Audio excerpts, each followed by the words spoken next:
Alright, to begin, you're going to first need a door. I've made a tutorial on that in the past, so I'll just link to that in the description. For this, I just copied over one of the doors I made. How it worked before is on begin overlap, we'd play a timeline from the start to open it, and on end overlap, we'd reverse it to close the doors. Pretty simple. Basically what we're going to do in this tutorial is take this section right here and move it into a separate actor. Once we have that actor, we're just going to call a custom event in our door blueprint, and that will open and close the door for us. So to begin, we'll need a custom event. Add custom event. I'll call this open and close.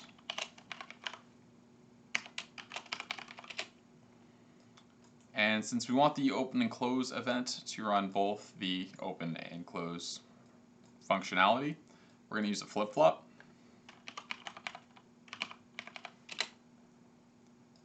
Alright, just connect it all up. A to the play from start, B to the reverse from end. So now how this will work is the first time this function is called, it'll be A. It'll play from start and open the door. The second time it's called, it'll be B and reverse from end. And it'll just cycle through those over and over every time you press the button or switch or whatever. So that's all we need to do on our door. So now let's go and create our switch blueprint. New blueprint class, type actor, we'll call it switch. And for the switch, we just need some sort of collision component that we can overlap with. So we'll just use a sphere collision. And let's add a mesh so we can see it. Just use a cube. We'll change the parenting and let's shrink down this cube a bit. Take its scale and make it about 0.25. Alright, compile. Now for our event graph, we just need our actor begin overlap and end overlap.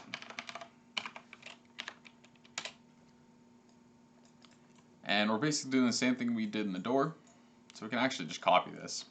Control C, Control V, and it already had the end overlap event, so we'll just need to replace that.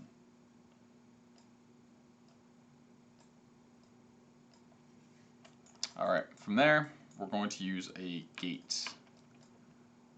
And we'll have the open go into begin overlap, and the close go into the end overlap. And that just works, if it's closed, it doesn't process the input. Easy enough. For this, we're going to use Q, because I use Q for everything. And we'll just use that as the enter. And all we need this to do is to get a reference to our door, and then execute that function on that referenced door. So we'll first need a reference to the door. So we'll create a new variable, call it door reference. And let's make its type of door. I believe I called that door ADV. Yep. And I'll make it an object reference. Next, we need to make this public so we can edit it in the level. So just click the little eye icon down there, make sure it's open. And alright, now we need to get a reference. So we'll do a get. And from there, we just drag off the door reference and we'll say open. Get our open and close function, take the exit and plug it in. Alright, and now we can just hit compile, and it's time to test. So we're going to drop our door in to our level right over here, and we'll put our switch right next to it. Alright, and let's actually make this sphere a little bit larger. I'll just crank up the radius, make it nice and easy. Alright, so that should allow us to test it. One last thing we need to do though is to set which door that we associate our switch with, which is really simple. We just need to select the switch actor, and right here it'll say default and door reference. We just set our door reference. Then we only have one door advanced in the level, so that's one we select. And let's hit play. Alright, And so we run over to our switch, hit Q, and it doesn't do anything. It's because I forgot to enable input on this actor.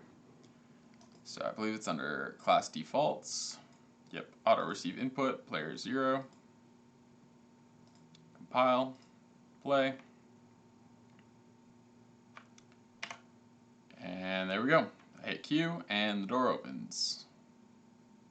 Hit Q again and it closes. Pretty simple. If you want to better control your input, you could actually just have these overlap events enable and disable input. So you just go enable input and you need a reference to the player controller. So just get player controller. Alright, and you can do the same thing for disable input.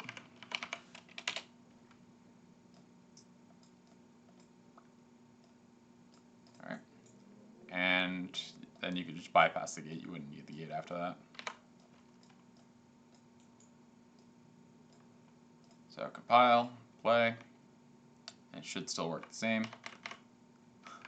I forgot to turn off the class defaults. Disable auto receive input, compile, play. Alright, so now I'm pressing Q, it doesn't do anything. Walk up to it, press Q, alright, it opens. Sweet. Alright, now let's take this a step further and build on this system. Let's make it so it requires multiple switches to open a single door. For that, we'll just go into our door, and we're just going to worry about opening the door at this point, not closing it. So we'll just get rid of this flip-flop. And since we're only opening, let's change the name of the function to just open. Alright, first thing we're going to need is a variable. This will basically control how many times this event has to be called in order for the door to open. So we'll just call it num switches. And we'll make that public, and it's an integer. So the first thing we'll need to do is we'll just we'll get num switches, and let's decrement it, since this will only be called once the switch has been activated. So we'll just drag off, we'll search for minus minus, decrement integer, and this will take our integer, subtract 1, and then set it again. So if it's at 5 and we decrement it, it'll be at 4. Pretty simple. Next we need to see if it's at 0 or below. So we'll just drag off and less than or equal to 0. And we'll use a branch. And if it's true, then we open our door. And that should be it for that. Yeah, that's even simpler than I was thinking. Alright, and in our switches, we'll need to take our event and just refresh it. Refresh nodes. Doesn't exist anymore, so we'll actually need to search for it again. So we'll just search for open. There we go. And call it again. And since we don't want our one switch to just be done multiple times, we'll just do a do once on here. Do once. And yeah. Compile. And we will take our door here. We'll say it needs 3 switches. So we'll make 3 switches. And given my math is correct, this should work. Alright, so we go to switch 1, press Q, nothing happens. Switch 2, press Q, nothing happens. Switch 3, press Q, and it opens. What do you know? Alright. Alright, let's create another system where the door will check to see if all of the switches associated with it are set to true. We'll create a boolean in the switch, and if all of them have their bool set to true, then the door will open. First thing we'll do is we will get rid of our old script, and we'll need a list of all of the switches associated. So we'll create a new variable, and we'll call it switches, and we'll make its type switch. object reference, make sure it's an array, and we'll make it public. Compile, and we need to create a boolean inside of our switch. So we'll add a new variable, we'll call it isActivated. And let's take compile so we can set our default value, make sure it's false. And we need to create a way to change if it is or is not activated. So we'll just set it. And let's do a flip-flop. So each time it's pressed, you can activate it and then deactivate it.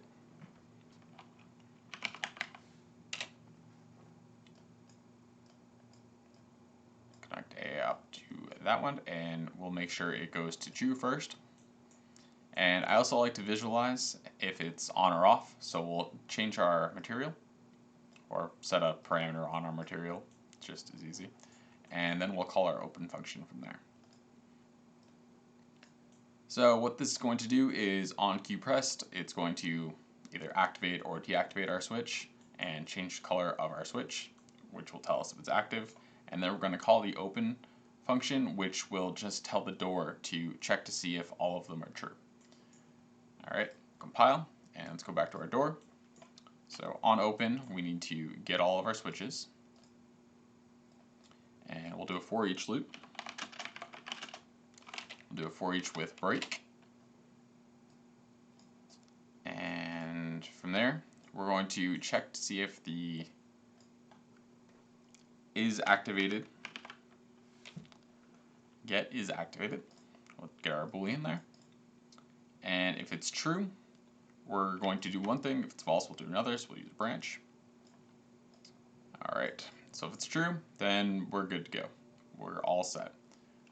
We'll create a new boolean, and we'll just call it, I don't know, call it bool for now, since I can't think of anything actually descriptive. And if that's true, we'll set it to true. If it's false, then we'll set it to false. And also if it's false, then we will break out of our loop. Since if one's false, we don't care if any of the rest of them are true or false. Alright, and if it goes through the entire loop without getting a false reading, then we will go on to opening the door. So we'll first need to make sure that our bool is set to true. So we'll get it. We'll use branch, connect that up to the completed, and if true, open door.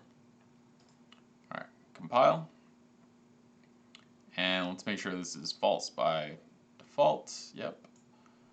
And that should be it for this. So let's go into our level and start setting everything up. First we'll need to select our door, and we'll need to associate any switches that we want with it. So we got 3 switches, we'll add 3 elements, do switch, switch 2, and switch 3. So now if all 3 of those are true, then we will open the door. So we'll go up to switch 1, hit RQ, it's green, green, green, and it opens the door. And just so we can see if that's, you know, not just being 3 of them being true, let's do it again. And we'll use this one once, use it twice, turns red, it's green. As long as one of them is red, it will not open. So we'll switch that one, both green, all red, nothing happens. If we go green, green, green, the door opens. Works as intended. Awesome. Alright, there's probably more I can add to this, but I think that's good enough for now. Cover something else again later. Maybe we'll delve into doors again at some point, but that's it for now. Thanks for watching. Bye. I actually decided to add one more thing to this video. If you have a door and you only want to have one associated switch, you could actually have those as one actor. And it's really easy to set up. So you would just need to add in a switch mesh or something to collide with. So we'll do a box collision. And as a child of that, we'll just add a sphere. And let's make that sphere small. Alright, so now we have that box in here. And as you can see, it's just a sub component. So we'll go into our event graph, and with our box selected, we'll just say begin overlap, add on component begin overlap. And we can add in all of this stuff if we want, might as well, it's here. So add in our branch, other actor, that's just going to test to see if it's our character. And if true, we'll play from start. So if we hit compile, go into our level, so you can see we have our little box over here. And it should, if we overlap it, open the doors. And there you go, see it opens up the doors, works just fine. But what you can actually do is select your actor in the level. And if you go in over here into the details panel, and make that a little bit bigger, and you select the actual box 1, which is our switch, you can actually move that around in the level and place it wherever you like. So if you want it like over here, just in the middle of nowhere, you can do that. And there you go. I mean, you could probably add more switches if you wanted to. It's just, you know, if you have one door, one switch, makes things easy, keeps things all in one actor, which is even simpler for scripting and all that. Yeah, that's it. Thanks.